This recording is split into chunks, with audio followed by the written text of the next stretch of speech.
Alrighty, so for some context, this is the 2026 OTR Baja car. This is sort of the full master assembly, but I've already taken this front corner into its own derived assembly, so we can look at that in more detail. So, one of the main changes on the car this year actually was taking this front corner and doing significant redesign. So there's a few different issues we were working on: steering angle, brakes, and so the steering angle, sort of all those changes have already been worked out, but the next main change to look at is how this is going to affect the braking. And one major consideration is that with the hub and upright redesign, the brakes have moved further into the wheel. This is good from the perspective of they're more protected. We now have floating rotors, and we have less leverage, less scrub. The tire is closer to the upright. Everything is more densely packaged. Um, but along with this comes a potential brake cooling issue, especially since we don't have to worry about brake wear quite as much with our new floating rotor design. um, Making sure that our heat stays pretty minimalized and we don't have to deal with brake fade is a major, definitely a major interest here. So if we take a bit of a section analysis and we look at where the brake rotor lies with relation to the tire, it's pretty far in there.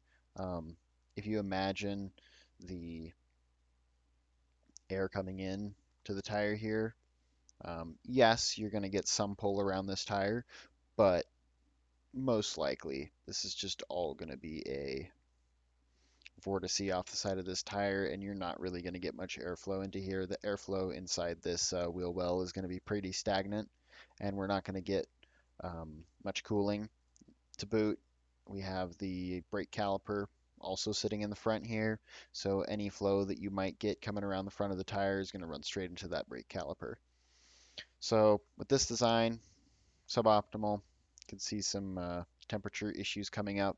I'm starting this design a little bit before we begin testing with the car, so obviously as the car begins to test, um, we'll see how much of an issue this really is, and we can get some data points when we move to some of the more analysis heat transfer focused aspects, so we can do more accurate heat transfer, do some correlation with our CFD models.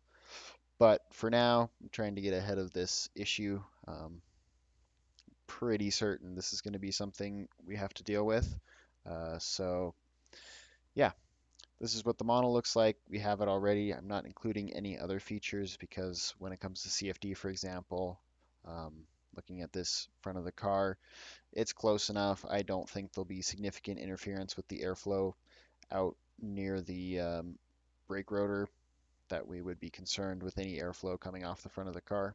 Obviously, this is going to give a big wake, a big kick out, but not to the effect where it deals with the airflow along the front of this tire here. So we're going to be concerned with the tire, the rim, the control arms, maybe this CV, maybe.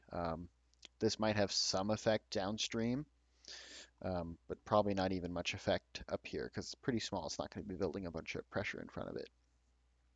So, just sort of how I do my analysis. If we go over here, I've sort of got a first note sheet. So the problem statement is pretty obvious: lack of cooling for the front brake rotors. The fronts see more use than the rears, relatively. So as you brake, your weight shifts forward in the car. So you usually have a 60-40, sometimes even a 30-70 brake bias split, 70% in the front or 60% in the front, something like that. Riding those front brakes a lot more.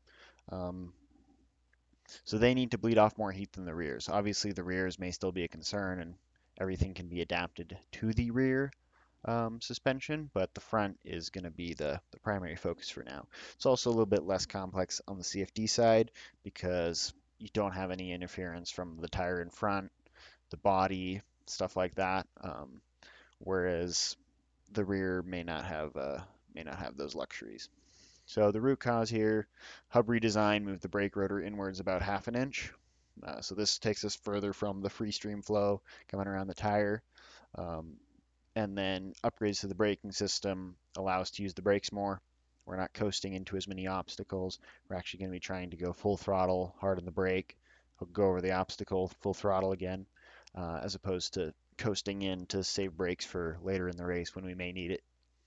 So the proposed solution here, create a brake duct to direct air over the brake mechanism, increasing our heat transfer and decreasing our average temperature. Really what we want is to find, we just want enough airflow that we can keep the brake and pad temperature under a certain upper threshold to prevent any brake fade. Uh, this may or may not be possible. There might be certain sections of the track where the brake heats up more than we want it to, but then it cools on like a straight line. So we'll need to do some sort of analysis of how close together the braking points are, how fast we're slowing down, stuff like that. But that's kind of later in the how much airflow we need. This will be after we get some initial data points, sort of like an initial design, initial simulation, maybe even some initial testing, um, seeing how quickly we're picking up heat. Because also, we have to consider like we have drivetrain drag, rolling resistance, all this stuff also helps you slow down. So just doing a pure calculation, um, looking at, hey, we're going from 20 miles an hour down to 10 miles an hour, that's not really an accurate amount of heat that would be going into the brakes.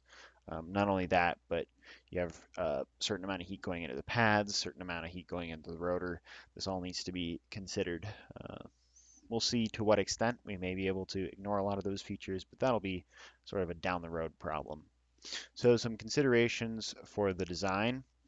We need to have a low chance of rock strike or another external hit while the Baja car is in use. Um, so if you look at this wheel here, we're definitely going to want to keep the brake duct, above this lower, ideally probably even with the rotor down here.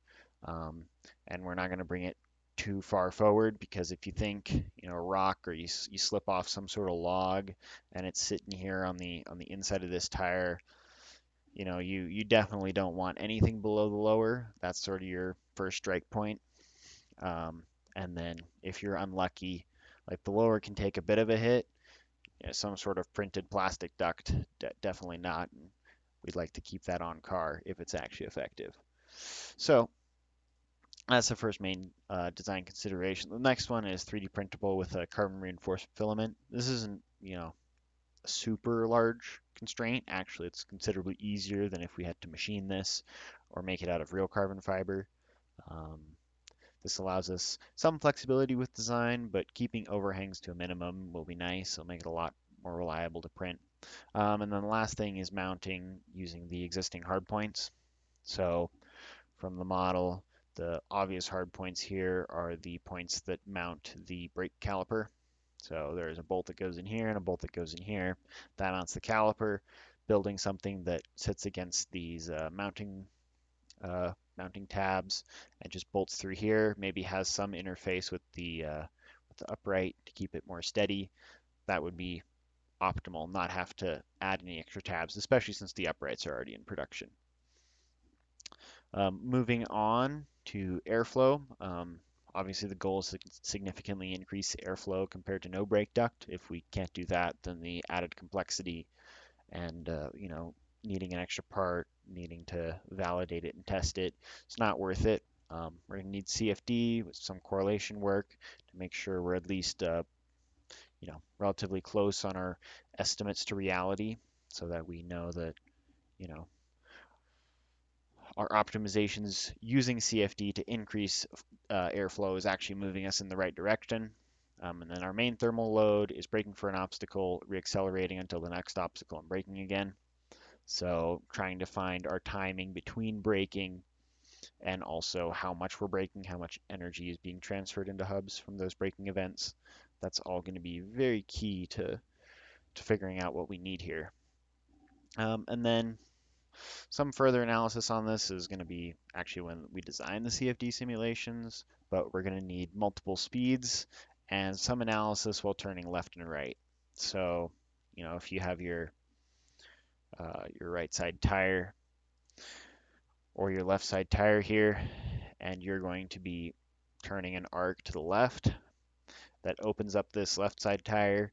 Your airflow is now headed basically directly at the disc, something at an angle like this. That's obviously much more favorable towards cooling. Whereas if you're doing a right-hand turn and you're looking like this, maybe you're getting some airflow through the slots here, these weight reduction slots in the rims, but I would imagine it's pretty minimal, just intuitively. Uh, that's actually pretty difficult to model because I don't want to do rotating CFD meshes, but I can do rotating boundary conditions, but actually rotating these slots is probably something we're going to have to simplify. But once again, future topic. And then we have some strength concerns. I'd say I wrote these down and I realized they were a bit overstated. So the main concern is that the 3D print can hold up to the G forces the wheel assembly experiences. We need to do some more testing, but an instantaneous acceleration of 10G sounds pretty bad, but realistically, this brake duct should be pretty thin, especially on the extremities. The plastic we're making it from, especially the reinforced carbon stuff, it's pretty strong. Um, yeah, the main concern, honestly, is probably going to be a point impact, so like some gravel pieces, or if you get really lucky, you drive over a stick and it flips up and into the brake duct and gets pulled through that way. Like honestly, I don't know that there's much we can do to A, simulate, and B, avoid that other than try and keep the brake duct low profile and maybe put a bit of a fillet or a round on the bottom side so we don't have to deal with it.